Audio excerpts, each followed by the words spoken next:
Assalamualaikum. Here is your host Advocate Sethi. Today's topic is about General Science and Ability paper. What we have to do with this paper. Most of the students ask me about the preparation of General Science and Ability, Current Affairs and Pakistan Affairs. First of all, you have to make a list of subjects that you have read in throughout your academic background. बहुत से students को science के subjects में interest होता है, अब वो चाहे बायोलॉजी हो, केमिस्ट्री हो, फिज़िक्स हो या जनरल साइंस आर्ट्स के सब्जेक्ट्स हों। सब स्टूडेंट्स ने मैट्रिक 2 कैटेगरीज में पास किया होता है, पहली साइंस और दूसरी आर्ट्स। मैट्रिक के बाद आपने अपना FSC, FA, इंटर लेवल देखना है कि आपका इंटरेस्ट साइंस की किस फील्ड में ज़्यादा था या है, बायो में, केमिस्ट्री में, फ़िज़िक्स में, कंप्यूटर्स में, मेडिसिन में, मैथ्स में, व्हाटएवर। उसके बाद आपने अपनी प्रेजेंट क्वालिफ़िकेशन देखनी है कि आपकी करंट स्टडीज़ क्या है और किस में आप इस वक्त अच्छे जा रहे हैं। बहुत से स्टूडेंट्स सिंपल BA करते हैं, कुछ ने BA ऑनर्स किया होगा, कुछ ने 2 साल का BSc और 4 साल का ऑनर्स किया होगा, कुछ इस वक्त मास्टर्स के स्टूडेंट होंगे या कुछ ऐसे होंगे जो मास्टर्स कर चुके हैं। सबके mindset, IQ level, vocabulary, understanding different होती है। किसी एक स्टूडेंट को किसी दूसरे स्टूडेंट से कंपेयर नहीं किया जा सकता, क्योंकि अगर आप साइंस के सब्जेक्ट में अच्छे हैं तो सामने वाला कंप्यूटर के सब्जेक्ट में अच्छा होगा। इसके बाद आपने देखना है CSS का, जनरल साइंस एंड एबिलिटी का सिलेबस, कि इसमें कौन कौन से सब्जेक्ट्स किस किस टॉपिक के साथ दिए गए हैं। याद रखिएगा CSS में कुछ भी आउट ऑफ सिलेबस नहीं आता। क्वेश्चंस वही होते हैं जो आपने प्रिपेयर किए होते हैं, लेकिन सिर्फ क्वेश्चन घुमा फिरा के दिए जाते हैं ताकि स्टूडेंट्स की एबिलिटी को चेक किया जा सके। लेकिन स्टूडेंट्स समझते हैं कि पेपर आउट ऑफ सिलेबस था, या कभी कभार स्टूडेंट्स कुछ टॉपिक चॉइस पर छोड़ देते हैं जिसकी वजह से वो मुश्किलात का शिकार हो जाते हैं। लेकिन जनरल साइंस एंड एबिलिटी का पेपर आपकी मैट्रिक और FA की स्टडी पे बेस करता है। Let's have a look. General science का पेपर 3 पार्ट्स में डिवाइड है। इसमें डिवीज़न ऑफ मार्क्स कुछ इस तरह से है। पहला पार्ट MCQs का जो 20 नंबर का है, दूसरा पार्ट जनरल साइंस का सब्जेक्टिव पोर्शन है जो 40 मार्क्स का है, और तीसरा मैथ्स एंड एबिलिटी का सब्जेक्टिव पोर्शन है जो कि 40 मार्क्स का है। CSS के जनरल साइंस के पोर्शन में 5 फील्ड्स के क्वेश्चन पूछे जाते हैं, जिसमें पहली आपके पास होती है physical sciences, biological sciences, environmental sciences, food sciences and information technology. ये 5 फील्ड्स ऐसी हैं जिनमें जनरल साइंस के क्वेश्चन आपसे क्वेश्चन पेपर में पूछे जाते हैं।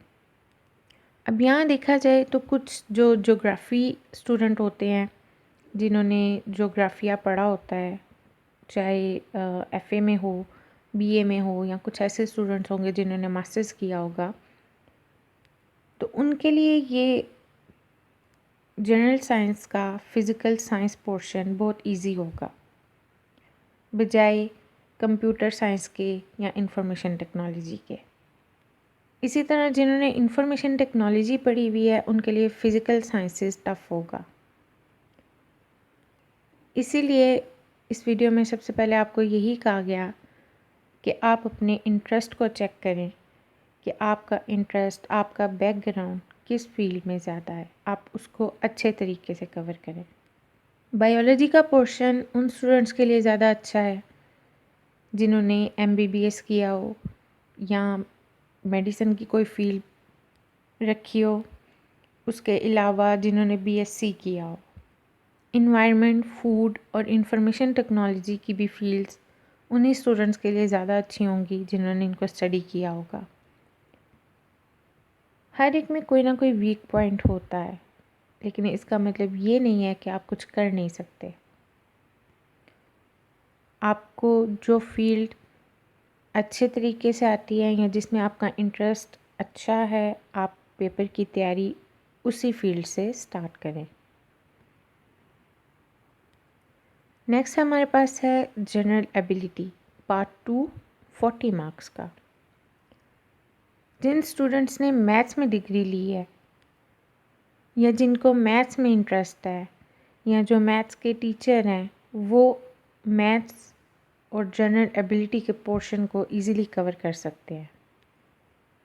और वो स्टूडेंट्स, वो एस्पिरेंट्स, वो कैंडिडेट्स जिन्होंने मैथ्स को काफ़ी टाइम से टच नहीं किया, पढ़ा नहीं है या किसी रीज़न की वजह से छोड़ा हुआ है, उनके लिए थोड़ा सा प्रॉब्लमेटिक होता है। लेकिन ये भी बेसिक मैथ्स है, इसमें कुछ भी एक्स्ट्रा या रॉकेट साइंस नहीं है कि आप इस सिलेबस को कवर नहीं कर सकते। जनरल साइंस एंड एबिलिटी के पेपर में हर सेक्शन के टॉपिक्स डिस्ट्रीब्यूट किए हुए हैं। अगर आप इस वीडियो को स्टॉप करके देखें या CSS का सिलेबस PDF फॉर्म में डाउनलोड करके देखें तो आपके पास हर पोर्शन के टॉपिक्स अवेलेबल होंगे। आप टॉपिक वाइज प्रिपेयर करें। Here is FPSC Examiner's Report of CSS 2018. Most candidates had a gap in their knowledge of space sciences. Majority lacked analytical skills required for section 2 of the paper. Many did not even know the direction of a simple compass, confusing north with south and east with west. Some were not familiar with even elementary mathematical skills. Candidates are advised that their answer should be precise, neat, clean, readable, and no extra unnecessary explanation was required from them. Extra care must be taken while selecting a question to answer. Candidates should elaborate their answer using graph, diagram, table were required. Answers of all parts of a question should be systematic and cohesive, not written randomly in scattered places of different pages. Examiner report के मुताबिक आपकी paper presentation कुछ ऐसी होनी चाहिए कि अगर आपने एक पोर्शन का क्वेश्चन स्टार्ट किया है तो उसी को कंप्लीट करें, ना कि दूसरे पोर्शन के दूसरे क्वेश्चन को उठाकर शुरू कर दें। GSS के सिलेबस में जितने भी सब्जेक्ट पोर्शन वाइज ऐड किए गए हैं उनकी डिटेल, हिस्ट्री, प्रोसीजर सब सेम है, उनमें कुछ भी चेंज नहीं होगा सिवाय वोकैबुलरी और आपके राइटिंग एक्सप्रेशन और पेपर प्रेजेंटेशन के। Every student has his own picking power, writing expression, IQ level, but the main thing is the books and notes are the same. So do your best and rest the result on Allah and your luck. Remember me in your prayers. Use masks, use sanitizers, stay safe. Current affairs and Pakistan affairs will be discussed in some other video. So stay tuned. Your host Advocate Sethi, fakhriwakalat@gmail.com.